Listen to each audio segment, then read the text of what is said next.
ॐ वसुदेवं सुतं देव कंसचाणूरमर्दनं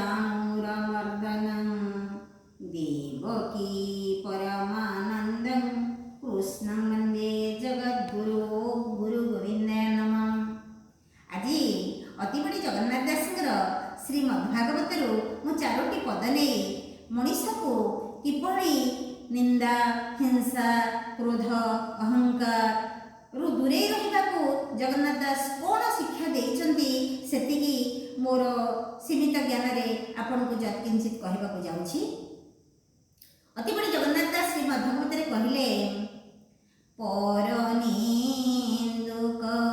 ଯେତେ ପ୍ରାଣୀ ସେମାନେ ପାପୀ ମଧ୍ୟେ ଗଣି, ପ୍ରାଣୀଙ୍କୁ ହିଂସା ଯେ କରନ୍ତି ଦେବତା ପୂଜି ନ ତରନ୍ତି, ମୁଁ ମଲେ ମୋତେ ତୁ ପାଇବୁ ଉଦ୍ଧବ ମନେ ରଖିଥିବୁ, ମନରୁ କାମ କ୍ରୋଧ ବର୍ଜି ସର୍ବଦା କୁଶ ଗବରଜି, ପରମାର୍ଥରେ ଦେବୁ ଧ୍ୟାନ ଏହାଟି ଉତ୍ତମ ଲକ୍ଷଣ।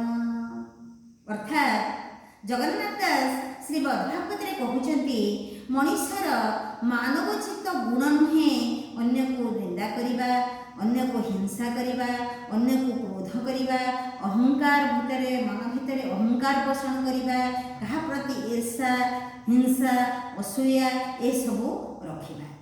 ଏସବୁକୁ ରଖିଲେ ଆମେ ଭଗବାନଙ୍କ ପାଖକୁ ଯାଇପାରିବା ନାହିଁ। କାରଣ ଏ ସମଗ୍ର ସୃଷ୍ଟି ଭଗବାନଙ୍କର, ସମସ୍ତଙ୍କ ଭିତରେ ଭଗବାନ ଅଛନ୍ତି। କାହାକୁ କାହାର ପ୍ରାରବ୍ଧ ଅନୁସାରେ କିଏ କ'ଣ କର୍ମ କରୁଛି, କିଏ କ'ଣ ଫଳ ପାଉଛି, ସେ କଥାକୁ ତର୍ଜମା କରିବା ଆମର କାମ ନୁହେଁ କି ଭଗବାନ ଆମକୁ ଠିକା ଦେଇନାହାନ୍ତି। ଆମେ କାହାକୁ ଭଲ କାହାକୁ ମନ୍ଦ, କିଏ ପାପ କଲା କିଏ ପୁଣ୍ୟ କଲା କହିବା, ବା କାହାକୁ ହିଂସା କରିବା, କାହାକୁ ଈର୍ଷା କରିବା, କିଏ ଭଲରେ ଚଳୁଛି କିଏ ମନ୍ଦରେ ଚଳୁଛି ତାର ଟୀକା ଟିପ୍ପଣୀ ଦେବା, କାହା ପ୍ରତି କ୍ରୋଧ ରଖିବା, ନିଜେ ଅହଙ୍କାର କରିବା, ମୁଁ ବଡ଼, ମୋର ବହୁତ ଜ୍ଞାନ, ମୁଁ ବହୁତ ପାଠ ପଢ଼ିଛି, ମୁଁ ବହୁତ ସୁନ୍ଦର, ମୁଁ ବହୁତ ଧନୀ, ଏହି ପ୍ରକାରର ଅହଙ୍କାରକୁ ମନ ଭିତରେ ପୋଷଣ କଲେ ଆମେ ଭଗବାନଙ୍କ ପାଖକୁ ଯାଇପାରିବା ନାହିଁ। କାହିଁକି ନା ଏହିସବୁ ଦିବ୍ୟ ଗୁଣ ଭଗବାନଙ୍କର ନୁହେଁ। ଭଗବାନ ହେଉଛନ୍ତି ସଚ୍ଚିଦାନନ୍ଦ ବିଗ୍ରହ, ସେ ସଚ୍ଚିତ୍ ଆନନ୍ଦର ସ୍ୱରୂପ, ସେ ଶାନ୍ତିର ସ୍ୱରୂପ। ତେଣୁ ଏହିସବୁ ଅବଗୁଣରୁ ହିଁ ନିଜକୁ ଦୂରେଇ ରଖିଲେ ଆମେ ଈଶ୍ୱରଙ୍କର ସାନ୍ନିଧ୍ୟ ପାଇପାରିବା, ଈଶ୍ୱରଙ୍କ ପାଖକୁ ଯାଇପାରିବା, ପରମାର୍ଥ ପ୍ରାପ୍ତି ପାଇପାରିବା। ଏହା ହିଁ ଜଗନ୍ନାଥ ଦାସଙ୍କର ଶିକ୍ଷା। ତେଣୁ ସମସ୍ତଙ୍କୁ ବିନମ୍ର ନିବେଦନ, ଏହିସବୁ ଅବଗୁଣରୁ ନିଜକୁ ଦୂରେଇ ରଖିବାକୁ ଚେଷ୍ଟା କରିବା ଉଚିତ।